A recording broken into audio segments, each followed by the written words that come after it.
Comment détecter un homme qui est infidèle?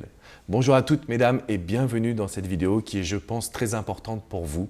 Je m'appelle Alexandre Cormon, je suis conseiller sentimental depuis 2007. Et comme vous vous en doutez, les situations d'infidélité, malheureusement, font aussi partie de mon quotidien. Donc dans cette vidéo, je voulais vous transmettre des signaux qui sont à regarder et à être très attentifs pour savoir si cet homme est infidèle. Le premier point, et c'est un point que vous voyez fréquemment, lorsque l'homme a quelque chose à vous cacher, par exemple s'il ne veut pas vous laisser votre téléphone, s'il est toujours après son téléphone, s'il le prend quand il va aux toilettes, ce sont des signaux que vous devez faire attention parce qu'une personne qui n'a rien à se reprocher, effectivement, ne va pas agir de cette manière-là. Et je pense que c'est très important. Alors ça ne veut pas dire que vous pouvez lui demander de voir dans son téléphone parce que je pense quand même qu'il faut respecter l'intimité de la personne. Mais si vous sentez que cet homme, bizarrement maintenant, il est beaucoup plus proche de son téléphone sonne beaucoup plus souvent, encore une fois qu'il le prend quand il va prendre sa douche, quand il va aux toilettes, ce qui n'était pas ses habitudes, c'est ça qui est très important, c'est aussi la rupture d'habitude. En réalité, vous pouvez vous poser des questions. Donc le premier point, c'est est-ce qu'il est très souvent sur son téléphone? Le deuxième point, c'est la rupture d'habitude. Et là, c'est quelque chose d'assez étrange. J'arrive pas à l'expliquer, mais je voulais vous le transmettre.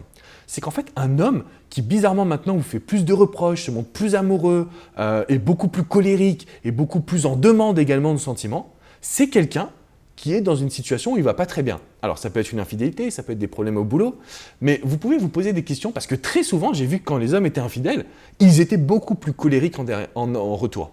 Comme si en fait, un moyen de se protéger, c'était de toujours vous attaquer, quasiment de vous faire du mal. Donc le premier point, c'est proche de son téléphone. Le deuxième point, c'est la rupture des habitudes avec cette connotation un petit peu négative. Le troisième point, un homme qui est infidèle, c'est un homme qui forcément ne sera pas là tout le temps à la maison, qui va prendre son temps, traîner des pieds, peut-être les week-ends qui va sortir, qui dit qu'il est avec des potes. Donc faites bien attention à est-ce qu'il est vraiment avec des amis, surtout quand on va dire les sorties s'enchaînent. Ce sont des signaux qu'il faut prendre en compte, mesdames. Ce sont des signaux qui sont importants. Pareil s'il efface des choses dans son téléphone, pareil si vous voyez qu'il est en train de faire ses poches avant de mettre son jean à laver. Ce sont des signaux comme ça qui peuvent vous aider à réagir. Mais le point que je voulais vraiment évoquer avec vous dans cette vidéo, c'est cet aspect de négativité. Vous avez l'impression de ne pas le comprendre. Il n'est pas vraiment bien. Et dès que vous allez parler par exemple à un homme, il va se montrer très jaloux, il va vous faire des remontrances, il va vous dire « tu vois, je ne peux pas te faire confiance ». En gros, il va essayer de vous dénigrer pour en quelque sorte accepter et justifier son attitude, même si pour l'instant, il n'a rien avoué. Alors, ce sont des signes, ok? Ça ne veut pas dire que ça prête pour tout le monde, ça veut simplement dire que ce sont des alertes qu'il faut bien prendre en compte.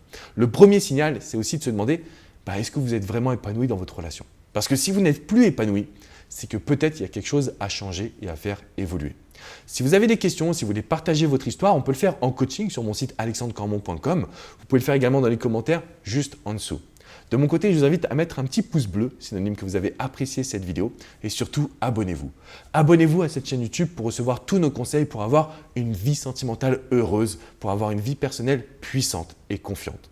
Je compte sur vous là-dessus les amis et je vous dis à très bientôt pour une prochaine vidéo. Ciao, ciao.